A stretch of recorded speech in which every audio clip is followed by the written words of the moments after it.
믿습니다. 오늘 창립기념주일 예배인데 제가 넥타이를 조금 색깔 있는 걸로 별 반응이 없으시네요. 전 뭘로 꾸며도 대학생 때부터 지금까지 한결같이 듣는 말이 있습니다. 그때 말로 북에서 왔으다 그러더라고요. 뭘로 꾸며도 비슷한 모습입니다. 자, 우리 앞뒤 옆 사람과 인사하겠습니다. 주 안에서 늘 평안하시기 바랍니다. 네. 자, 할렐루야. 네.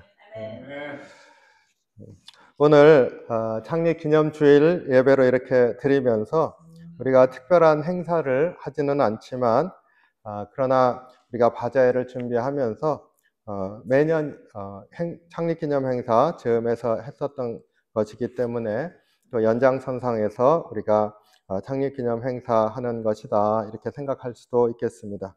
그래서 거기에서 이렇게 소득이 되는 것들이 의미 있게 이렇게 사용될 수 있도록 하면 좋겠습니다. 그리고 우리가 주님 안에서 창립기념 주일 예배를 이렇게 드리면서 또 주님 앞에 또 감사의 기도도 하고 또 주님께서 우리에게 허락하신 많은 은혜들을 이렇게 돌이켜 보면서 또 그것을 주님께 올려드릴 뿐만 아니라 다시 한번 기억하는 그러한 은혜가 있기를 원합니다. 제가 이 말씀을 잠깐 나누고 난 다음에 우리 교회를 위해서 잠깐 기도하는 시간을 갖기를 원합니다. 그런데 우리가 교회를 위해서 기도하고 또 주님께서 우리를 불러주시는 그런 사명을 위해서 또 기도하기를 소원할 때 내 마음에 어떠한 소원이 있는지 또 이렇게 살펴보는 은혜가 있기를 원합니다. 우선 제작교회가 창립 23주년이 지나고 이제 24주년을 향해서 나아가는 시점에 서 있습니다. 제작교회라고 하는 이름을 정했을 때에는 분명히 거기에 뜻이 있는 줄로 믿습니다. 제자가 되겠다는 것이지요. 그리고 또 하나 생각할 수 있는 것은 이 땅에 제자가 흔하지가 않으니까 세상에는 제자가 필요하니까 우리는 제작교회가 되겠다. 이렇게 이름을 주님께서 주신 것이라 믿습니다. 그렇기 때문에 제자가 된다고 하는 것이 어떠한 의미가 있는지를 깊이 성찰하는 그러한 귀한 시간을 우리가 또 가져야 할 줄로 믿습니다. 교회가 진정한 교회가 된다는 것 자체가 이미 제자가 된다는 것이지요. 그래서 저들끼리 잘 모였구나 라고 하는 세상 사람들의 어떤 손가락질이죠. 그런 것들을 받는 교회가 아니라 저들이 있으니까 참 세상이 밝다. 그래도 사람의 본 모습은 저런 모습이 있지, 저 교회는 저런 모습이 담겨 있구나 라고 생각할 수 있는 그러한 교회가 되도록 애써야 될 줄로 믿습니다. 그래서 삶에 영향을 끼치는 그런 사역들도 우리가 감당할 수 있기를 원합니다. 이미 하고 있는 것들이 많이 있는 줄로 믿습니다. 따지고 보면 지난 23년 동안에 해왔었던 일들이 사실은 알게 모르게 오히려 모르게의 방점이 찍히는 그런 사역들이 많이 있었던 것을 제가 알고 있습니다. 그런 은혜가 주님께서 계속 부어주심으로 우리가 감당할 수 있기를 원합니다. 이 시대 교회 사명을 생각할 때 저는 언제나 그 영화 한 편이 떠오릅니다. 그때 그 영화를 보면서 굉장히 강렬한 인상이 남아 있었기 때문인 것 같습니다. 근데 그 영화 내용이 잘 기억이 안 나요. 그 줄거리는 기억이 나는데 구체적으로 어땠었는지 기억이 나지 않습니다. 그럼에도 불구하고 그 영화가 늘 떠오릅니다. 그러니까 영화 제목이 떠오르고 그 영화에 이런 게 있었지라고 하는 게 떠오르는데 그게 늘 우리 교회는 어떠한 교회가 돼야 될까라고 하는 것을 생각하는 디렉션을 주기도 합니다. 그래서 그 영화 얘기를 잠깐 좀 먼저 하기를 원합니다. 그 엘리의 서라고 하는 영화인데 보신 적이 있나요? 그렇게 말하면은 영어 타이틀이 The Book of Ellie입니다. 엘리라고 읽는지 엘라이라고 읽어야 될지 모르겠는데 덴젤 워싱턴이 나오는 영화입니다. 그런데 이게 그 액션이 있고 막 그런 영화기도 합니다. 그래서 겉으로 봐서는 이렇게 액션 영화인 것 같기도 하고 또 아닌 것 같기도 하고 그런 영화입니다. 근데 그 영화의 내용이 그 배경이 핵전쟁으로 인해서 세상이 폐허가 된 다음에 그런 걸 흔히 아포칼립틱이라고 부르죠. 그 핵전쟁 이후에 폐허가 되어버리고 사람들이 그 안에서 굉장히 무질서하지만은 살아남기 위해서 무리를 지어서 살고 있는 그러한 시대입니다. 근데 한 사람이 여행을 갑니다. 근데 그 여행에 이 사람의 마음에 이제 음성이 들린 거죠. 이 책, 자기가 가지고 있었던 책을 서쪽에 있는 지방에 가져가라. 그래서 이 사람이 그 책을 가지고 서쪽으로 가는 그러한 이야기입니다. 그런데 그 가는 길이 평탄치가 않죠. 아까 말씀드린 것처럼 폭력이 난무하고 그 다음에 본능에 의해서 살아남고자 모든 일들이 가능한 그런 시대이기 때문에 지나가는 사람을 가만히 놔둘 리가 없지요. 그리고 이 사람이 가지고 가는 책이 사실은 한 권 남은 유일한 성경책입니다. 폐허로 되어져 버려서 남아있는 게 아무것도 없는데 이 사람이 성경책을 한 권 갖고 있었는데 그것이 성경책 한 카피가 남아있으니까 그게 이제 빼앗으면 권위를 주지 않습니까? 그러니까 이제 여러 곳에서 지도자들이 호시탐탐 노리면서 공격을 합니다.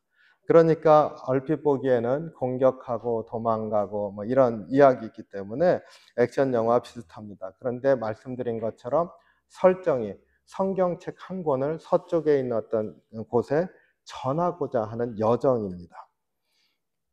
영화의 마지막에 저도 깜짝 놀라서 처음에는 무슨 내용이지? 이렇게 싶었었는데 나중에 알고 보니까 그 성경책이 점자책이고 그러니까 읽을 수 있는 책이 아니죠. 점자책이고 그리고 그걸 가지고 가는 엘리라는 그 사람은 장님이었습니다.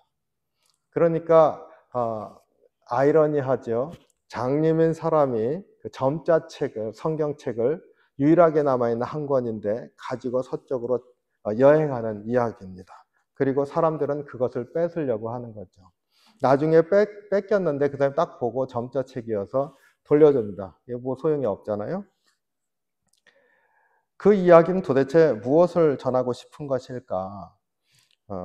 그때 당시는 그냥 재미있는 소재를 택했네 혹은 서유기 같은 거를 서양 버전으로 만든 건가? 뭐 이런 생각을 했었습니다. 근데 조금 지나고 나서 생각을 해보니까 그 영화가 사람의 가장 근원적인 욕구들이 난무하는데 그 자리에서 성경의 존재가 어떠한 것인가 라고 하는 것을 말해주는구나. 만약에 성경이 이 세상에서 다 없어진다고 한다면 어떻게 될까 하는 질문을 하게 만들었습니다. 한 권 남은 책이고 그것을 가지고 간 사람은 장님이고 무기력한데 그 빼앗길 수밖에 없는 그런 환경 속에서 만약 빼앗았는데 소용없다고 버리면 어떻게 되는 거지? 그럼 세상에 성경이 하나도 남지 않게 됩니다.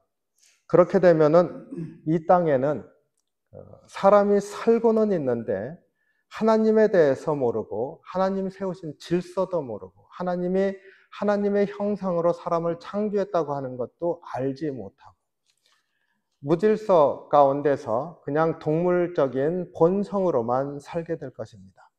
그리고 하나님이라고 하는 존재를 자기들의 상상에 의해서 만들어내겠죠. 결국 우상 숭배하게 될 것입니다. 이런 세상이 지속 가능할까? 그렇지 못하겠죠. 곧 멸망하고 말 것입니다. 그러니까 이 엘리가 책 한 권을 가지고 간다고 하는 이 모습이 사실은 영적인 도전을 주는 그러한 메시지가 담겨 있습니다. 이 땅의 교회는 어떠한 존재인가? 라고 하는 질문을 우리에게 하고 있는 것이지요. 우리가 성경의 본래 의미를 알고 있는 하나님이 택하신 하나님의 백성이고 이 세상에 있는 사람들은 성경에 대해서 이제 모르는 사람이 없습니다. 다 기독교인의 경전이고 거기에는 이런 내용이 있고 심지어 온라인에 보면은 그 요약도 있고 뭐 설명도 있고 다 있습니다. 모르는 사람이 없어요. 그러나 성경의 진짜 의미를 알고 그것을 지키고자 살아가는 사람들은 믿는 사람들입니다. 교회입니다. 그렇기 때문에 교회만이 성경을 가지고 있다라고 말할 수 있는 거죠. 그러면 엘리가 책 한 권 가지고 가고 있는 여정과 교회가 이 땅에서 신앙을 지키며 사는 여정이 동일한 것이다 라고 생각할 수 있습니다.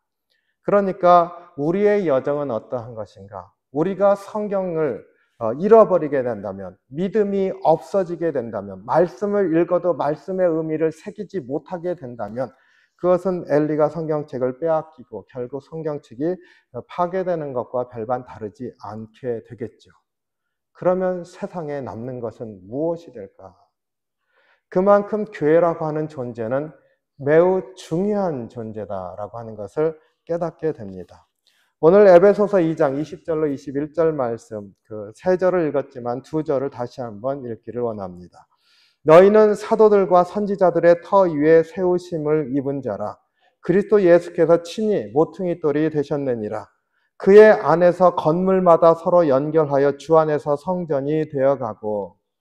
이 말씀은 사도 바울이 에베소 교인들에게 교회란 어떠한 것인지에 대해서 설명하고 있는 핵심 본문 중에 하나입니다. 에베소서는 교회에 대한 가르침이죠. 빌립보서도 교회에 대한 가르침을 주고 있습니다. 골로새서도 교회에 대한 가르침을 주고 있습니다. 근데 특별히 에베소서는 교회를 거의 정의하다시피 자세히 가르쳐주고 있습니다. 그리고 어떤 의미에서는 의미에 대해서 많은 생각을 하게 만들어주는 책입니다. 그래서 교회에 대해서 읽는 서신 그러면 이제 제일 먼저 떠올리는 게 에베소서입니다. 그런데 그 에베소서에서 교회를 정의하는 가장 중요한 정의 중에 하나가 바로 이 20절입니다. 너희는 사도들과 선지자들의 터 위에 세우심을 입은 자라. 그리스도 예수께서 친히 모퉁이 돌이 되셨느니라. 우리를 모퉁이 돌, 건물로 비유하고 있죠. 터 위에 지어졌다라고 하는 것. 그런데 우리가 건물인데 그 건물은 예수 그리스도 모퉁이 돌로 삼아진 건물입니다. 건물마다 예수 그리스도가 있는 것이죠. 그런데 그 예수 그리스도가 세워진 곳이 어디입니까? 선지자들로부터 그리고 사도들에 이르기까지, 구약에서부터 신약에 이르기까지 메시아 오실 것이라고 하는 선포가 늘 있어 왔었는데 그 터전 위에 오신 메시아로 기초를 삼아서 건물이 지어진 게 곧 우리라는 말씀입니다. 그리고 그 건물은 그냥 세워진 것이 아니라 그 안에서 건물마다 서로 연결되어져서 커다란 성전을 이루어 간다라고 말하고 있습니다. 우리 한 사람 한 사람이 성전이기도 하고 그 성전과 성전이 연결되어서 교회라고 하는 공동체로서의 성전이 되어지고 또 교회와 교회들이 우주적으로 얘기하는 것이겠죠. 온 교회, 온 땅에 있는 교회들이 예수 그리스도의 안에서 하나다 말하지 않습니까? 그래서 교회 지표 중에 하나,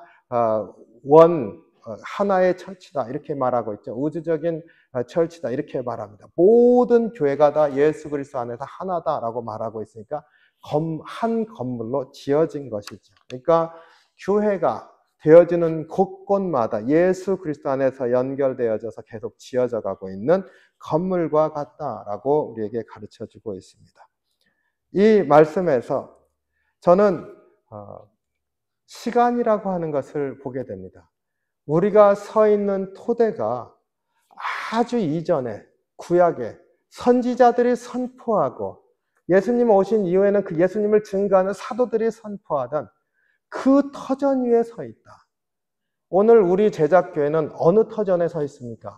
아주 소급해서 올라가면 구약에 하나님께서 너희들에게 메시아를 보낼 것이라고 말씀해 주신 그 시점부터 지금까지 예수님이 오신 이후를 살고 있는 그 터전 위에 서 있습니다. 또 그것만 있는 것은 아니지요. 우리 23년 동안 이 교회가 이제까지 서왔습니다. 하나님께서 그 시간 속에서 행하신 일들이 있습니다. 다 잊어버렸을지 모르지만은 우리는 그것이 우리 몸 안에, 우리의 신앙 안에 이미 배어져 있어서 우리 자신이 되어 있는 것을 우리가 잘 압니다. 우리 아이들과 다른 집 아이는 멀리 있어서 금방 구별할 수 있습니다. 눈으로 봐야 구별하는 게 아니라 뭐 하는 짓을 이렇게 보면은 알 수 있죠. 행동들도 다르고 모두 다르고. 왜 그래요? 가정에서 자기들끼리 해오던 어떤 삶의 습관들이 그들의 캐릭터를 만들었기 때문이죠. 가정마다 캐릭터가 있는 마찬가지죠. 교회도 마찬가지입니다. 터전 위에 서 있다는 사실을 잊지 마시기 바랍니다. 내가 기억하지 못한다고 해서 없는 것이 아니죠. 지금 우리의 모습 자체가 그 안에는 vertically, 시간으로 깊이 들어가는 그 뿌리를 내린 그 무엇인가 지금의 나를 만들고 있는 것이 있다는 것을 잊지 마시기 바랍니다. 황경훈 권사님께서 기도하실 때 말씀으로 우리를 세워주셨습니다. 위기마다 우리를 말씀 가운데서 붙들어 주셨습니다 하는 기도를 하셨는데, 그러한 것들이 교회를 기억할 때 만들어 왔었던 바로 그 나도 모르게 교회, 우리 제작교회는 하고 했을 때 지어진 모습 중에 하나일 것이라고 믿습니다.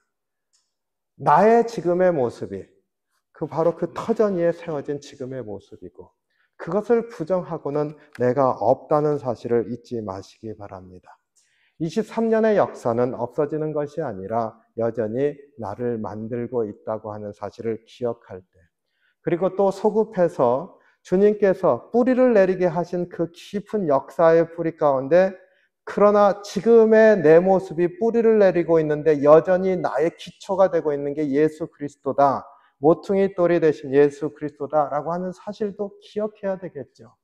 우리가 예수님 안에서 한 교회를 이루고, 그리고 교회를 연합하여서 큰 성전을 이루어 가는데 그 뿌리는 여전히 선지자들로부터, 사도들로부터 계속 전해졌었고, 오늘 우리의 귀까지 들려졌었던 그 말씀의 터전 위에 세워져 있다.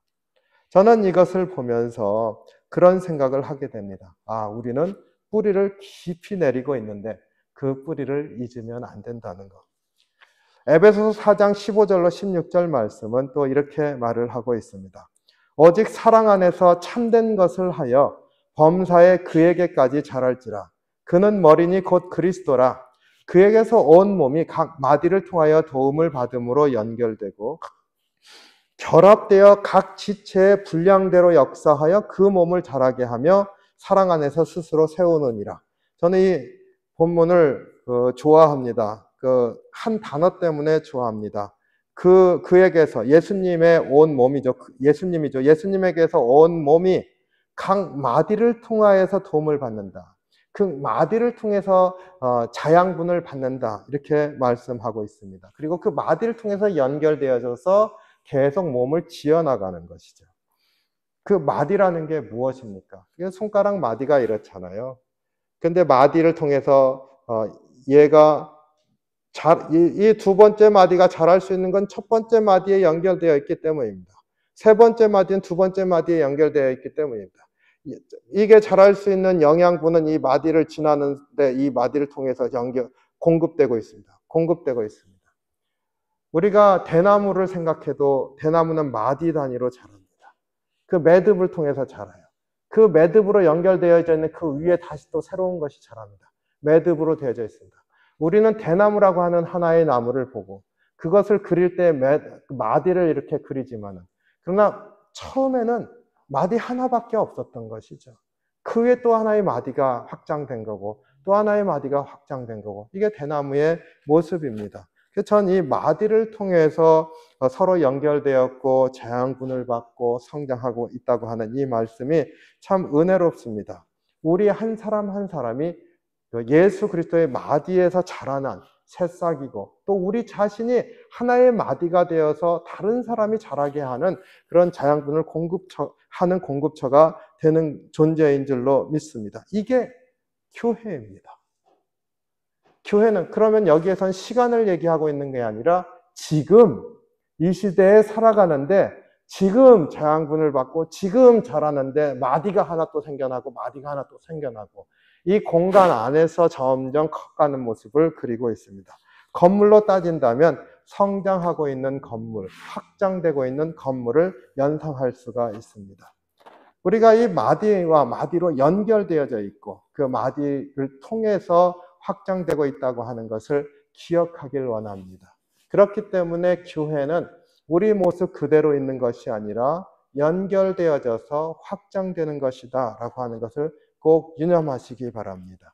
오늘 이 교회라고 하는 것이 뿌리를 내리고 있을 뿐만 아니라 지금도 이렇게 확장하고 있다고 하는 이 두 가지를 기억하면서 앞서 말씀드렸던 그 영화에서 장님 엘리가 점자로 된 성경책을 가지고 세상을 여행했다고 하는 것을 비유적으로 연결시켜 보기를 원합니다. 그리고 우리의 사명을 다시 한번 생각하는 시간이 되기를 원합니다.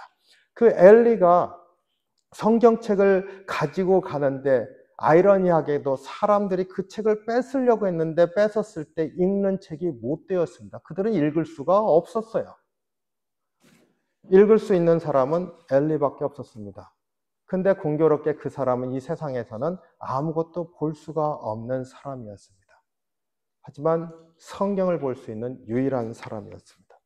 우리는 어떤 존재입니까? 하고 물었을 때 우리는 이 시간 속에서 우리를 세워주신 하나님의 뜻이 무엇인가 했을 때 우리는 말씀을 아는 자가 되어야 되겠지요. 우리가 말씀을 지킬 수 있는 자가 되어야 될 줄로 믿습니다. 세상 사람들은 앞서 말씀드렸듯이 성경을 읽어도 알지 못합니다. 알아도 알고 싶어 하지 않죠. 자기 것으로 삼고 싶어 하지 않습니다. 그러나 우리는 세상은 잘 몰라도 말씀은 내 것으로 삼고 살기를 원하는 그러한 사람들인 줄로 믿습니다. 그렇게 되어야 되겠지요. 그리고 여기에 더하여서 이 엘리가 했었던 일을 기억하길 원합니다. 이유가 없어요. 자기 혼자만 성경을 아는 것이 목적이었다고 한다면 그냥 있던 곳에서 성경을 보면서 살면 됐었습니다. 그런데 그 위험한 여행을 시작했습니다. 성경책을 듣고 서쪽에 전하라는 내적 음성 때문에 그 여행을 시작했고 그 여행의 이야기가 그의 인생이 되었습니다. 마찬가지인 줄로 압니다. 우리는 이 성경책을 듣고 그리고 알고 그리고 이것을 가지고 어딘가로 가는 자들이라는 거예요. 그냥 가만히 앉아서 나는 이것을 압니다라고 하는 자들이 아니라 이것을 가지고 어디론가 옮겨가는, 캐리하는 사람이다라고 하는 것을 꼭 유념하시기 바랍니다. 이게 사명이라고 부르는 것이죠. 거창한 것을 하는 게 아니라 이것이 어딘가로 전해지게 하는 것이 우리의 삶의 목적이다라고 하는 것을 잊지 않길 바랍니다. 우리가 지난 23년을 기억하면서 감사할 때 24년째를 향해서 새 걸음을 냈기를 원할 때 그래서 두 가지 질문을 안고 나가길 원합니다. 첫 번째 질문, 나는 엘리가 가지고 있었던 단 한 권만 남아있는 성경책과 같이 내게 있어서 단 한 권의 성경책, 내 이 성경책이 없어지게 되면 세상이 무지해지고 질서가 없어지고 더 이상 소망이 없어지는 그러한 것, 그것이 나에게 어떤 것이 있는지를 성찰하기를 원합니다. 하나님이 나로 하여금 지키게 하신 것이 무엇인가? 하나님이 나로 하여금 이것을 가지고 가게 하신 것이 무엇인가를 돌아보시기 바랍니다. 나의 말씀, 나의 성경책, 나의 신앙, 이것이 지켜져야 되는 이유, 이것을 반드시 돌아보시면서 마음에 새기시기를 바랍니다. 두 번째로 엘리가 서쪽으로 전하고자 해서 여행을 시작했듯이 나는 어디를 향해서 여행을 하고 있는 것인가? 깊이 성찰해 보시기 바랍니다. 이게 중요하지요. 우리는 인생을 살아가고 있습니다. 그 살아가고 있다는 말 자체가 움직이고 있습니다. 어딘가를 향해서 나아가는데 그게요, 내가 하나님께서 허락하신 인생의 끝까지 그리고 주님 나라 갈 때까지 사는 것입니다 라고 하는 대답은 생물학적으로 맞습니다. 그러나 영적으로 맞는 대답은 아닌 것 같아요. 삼각형 점수 아시죠? 맞긴 맞았는데 fully 크레딧을 줄 수 없다, 그런 거 아닙니까? 그런 대답이라고 저는 생각을 합니다. 왜요? 주님께서 우리 인생을 살아갈 때 이 땅에서 살게 하신 목적이 있지요. 사도 바울은 이 땅은 하나님 나라에서 사는 훈련장이다 이렇게 말했지 않습니까? 우리 이 땅에서 살아가는 그 모습이 끝나면은 여기선 다 버리고 하늘나라에서 산다. 그레고리 오브 니사라고 우리가 아는 삼위일체 하나님을 최종 정리한 세 분 중에 한 분인데 그분이 이런 얘기를 했습니다. 우리는 이 땅에서 살았던 그 삶의 모습으로 하나님 앞에 가는데 하나님 앞에 갔을 때 제일 먼저 하게 되는 게 빨래를 하게 된답니다. 큰일 났어요. 저 세탁기 너무 의존해가지고 그것도 제대로 못하고 가끔씩 하라고 그랬는데 자기가 빨래를 하게 될 거래요. 근데 그 빨래하는 게 무엇이에요? 내가 이전까지 있으면서 세상에서 사는데 말씀의 정절을 지키면서 살았었던 흰옷을 입어야 되는데 아직 덜 휘어요. 그러면 이제 마저 빤답니다. 그래서 깨끗하게 입고서 하나님 앞에 서게 된다. 이렇게 얘기를 하고 있습니다. 요한계시록에 나오는 성도가 이제 빨래한다는 말이 나오긴 합니다. 그것을 이제 얘기를 해서 우리가 하나님 앞에 갔을 때 빨래를 합니다라고 얘기를 했던 것을 제가 기억을 합니다. 우리는 이 땅에서 사는 모습을 다 버려버리고 주님이 죄를 용서해 주시지만 다시금 성화라고 하죠. 주님 앞에서 온전히 설 수 있는 자로 이렇게 서고자 주님 앞에서 이렇게 살게 된다. 이렇게 우리가 신앙 고백도 합니다. 우리의 삶의 여정 가운데 살아가는 것은 이렇게 내가 주님 안에서 성장해 나가면서 무엇인가를 이 땅에서 전하면서 사는 것이라는 것을 꼭 잊지 마시기 바랍니다. 엘리의 여행과 같은 여행을 우리 모두는 하고 있는 것이지요. 저는 우리 아이들이 어리기 때문에 가끔씩 나이를 먹는다는 것에 대해서 생각을 하곤 합니다. 그래서 어떻게 하면 아이들과 보조를 맞추면서 살 수 있을까? 제게는 굉장히 현실적인 질문이잖아요. 그런데 그 질문을 가끔씩 조금은 철학적으로 합니다. 뭔가 근본적인 원리가 있나? 근데 제가 어떻게 하면 아이들과 보조를 맞추면서 살 수 있을까라고 하는 생각을 할 때마다 아리스토텔레스를 생각합니다. 우습지요? 웬 아리스토텔레스야. 성경 말씀도 아니고. 근데 이제 플라톤은 이데아의 세계가 있고 이런 얘기 하는데 아리스토텔레스가 세상을 관찰하면서 한 말이 있습니다. 세상의 만물은 움직인다. 세상의 원리는 움직임이다. 이렇게 파악을 했습니다. 그래서 무브먼트다. 그래서 신이 세상에 만들 때 신은 첫 번째 first mover가 되는 거죠. 그러니까 나중에 이제 신학들도 그런 것에 기초를 해서 많이 논의하고 했었습니다. 어쨌든 세상은 다 움직인다라고 했습니다. 그리고 움직이지 않는 것은 소멸한다는 것이지요. 제가 젊을 때는 그것을 이 사람의 철학의 특징은 이런 것들이 있는데 그 중에 또 이거가 하나의 특징이었구나 이런 식으로 생각을 했는데 제가 아이들과 보조를 맞추는 삶을 어떻게 하면 살 수 있을까? 아이들의 문화를 더 배워야 되나? 아이들의 삶은 어떤 것인지 좀 더 관찰을 하면서 내가 거기에서 뭔가 그 코어트를 하면서 대화할 수 있어야 되나? 이런 생각들을 하다가 깨달은 게 그것입니다. 움직임이 다르구나. 그렇지 않습니까? 아이들의 움직임이나 젊은이들의 움직임이나 그들은 끊임없이 움직이면서 삽니다. 그래서 내 움직임이 비슷해야 되겠다. 그래서 어떻게 하면은 내가 동일하게 움직이면서 살 수 있을까? 그렇게 할 때가 생각할 때마다 무엇인가 하기 싫어지면 이게 하기 싫은 이유는 내가 이 움직임을 하고 싶지 않구나. 내 몸이 하기 싫다고 말하는 거야? 그러면 안 되는데 몸이 하기 싫다고 말하는 건 듣지 말아야지. 이렇게 생각합니다. 그래서 움직임을 멈추지 말자. 그게 이제 아이들과 보조를 맞추면서 사는 저의 나름의 철학적 원리입니다. 제가 이 말씀을 드리는 이유는 우리가 신앙적으로도 마찬가지라고 믿기 때문입니다. 신앙생활을 하다가 때로는 지칩니다. 지쳤을 때 일어나는 현상 중에 하나가 동력을 잃어버려요. 동력이라고 하는 것의 다른 말은 열정이죠. 열정을 잃어버리게 됩니다.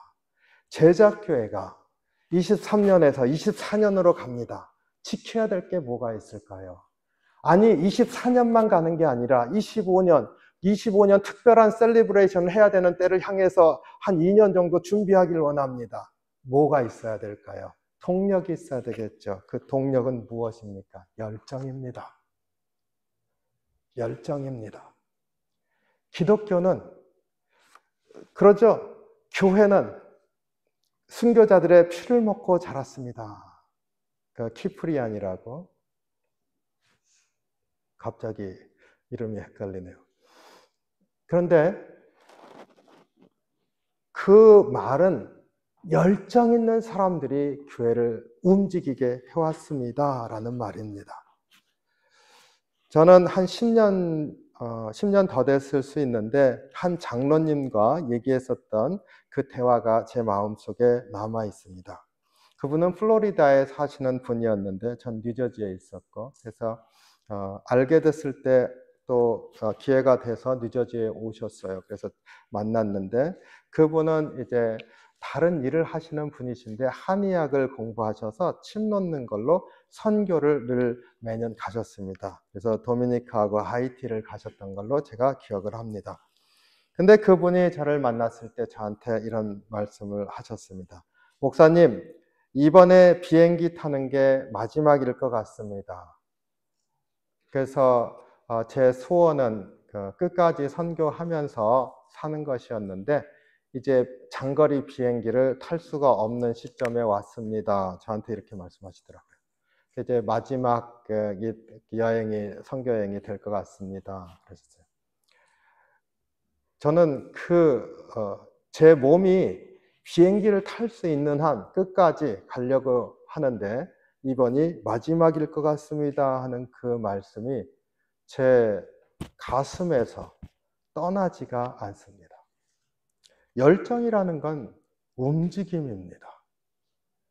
그래서 주님이 나를 사용하시는구나. 주님이 나와 함께 하시는구나.